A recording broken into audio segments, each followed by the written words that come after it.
It's a busy week for the House and Senate. Several bills are having their second readings today, meaning they're under active consideration.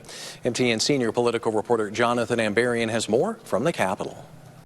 The Montana Senate convened at 8:30 Wednesday morning and remained on the floor for the next nearly 4 hours, advancing 19 bills and voting down 4. Members of the committee, we got a lot of work to do today. Among the proposals that got initial approval Wednesday was Senate Bill 474 from Republican Senator Daniel Emmerich of Great Falls. It would make it easier for someone to claim a personal exemption to school vaccination requirements. Emmerich said his daughter had experienced a serious health issue after receiving a vaccination, but he couldn't get approval for a medical exemption for her. People need the right to choose.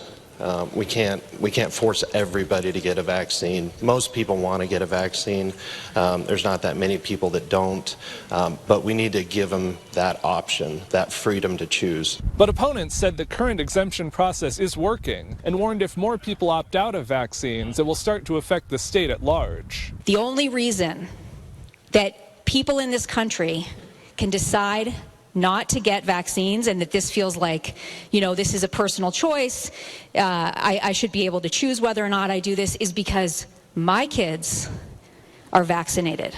The Senate also endorsed SB 490, which would make significant changes to Montana's late voter registration laws. Currently, people can register and vote at county election offices until noon the Monday before an election, and as long as polls are open on Election Day. The bill would eliminate registration on Monday and close it at noon on Election Day, but allow people to register on the Saturday before the election. Opponents said the change was going to make it harder to register, especially for young voters. But supporters said it would relieve the burden long same-day registration lines put on election workers, while working within a Montana Supreme Court ruling that blocked a bill to repeal same-day registration. One thing that I think is going to really suppress the vote is the stop-start. So you can register Saturday, Sunday, but you can't register Monday. You can register Tuesday only till noon. We're trying to work around the court's decision and make same-day registration available to people to the very best of our ability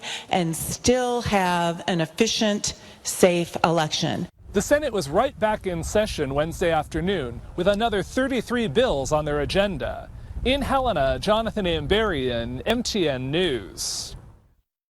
Over in the House, several bills are being considered ahead of Friday's transmittal deadline, from human rights laws prohibiting equity, diversion, and inclusion programs to a proposed law requiring FWP to notify before releasing large predators.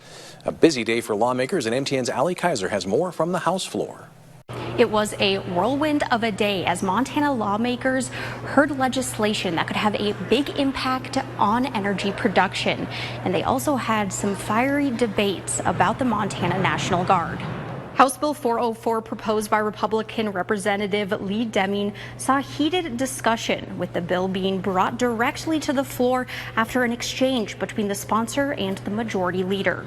These are people that go out and fight fires. They're there in the middle of an emergency. When there's a flood, you call the National Guard. Now we want to strip all that away.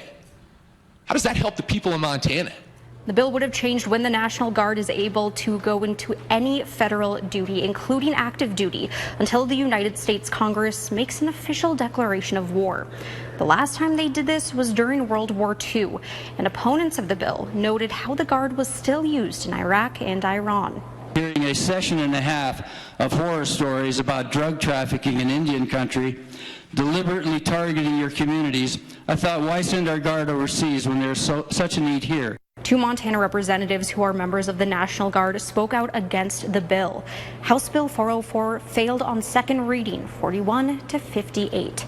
Also debated were two bills proposed by Republican Representative Gary Perry of Colstrip, which would set the groundwork for nuclear energy production in Montana.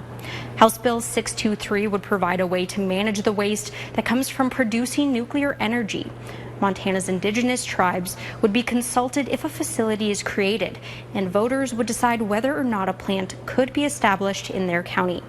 House Bill 696 would allow for facilitating the mining and milling of uranium for nuclear-powered energy, so Montana would not be dependent on enriched uranium from Russia. This is an issue of trying to make sure that we're not depending on a foreign adversary for our fuel source. Both bills saw strong support from the House, passing their second readings. Now, speaking with members of the House Energy Committee, they told us that if these bills become laws, we could see projects within the next decade. At the Capitol, I'm Ali Kaiser, MTN News.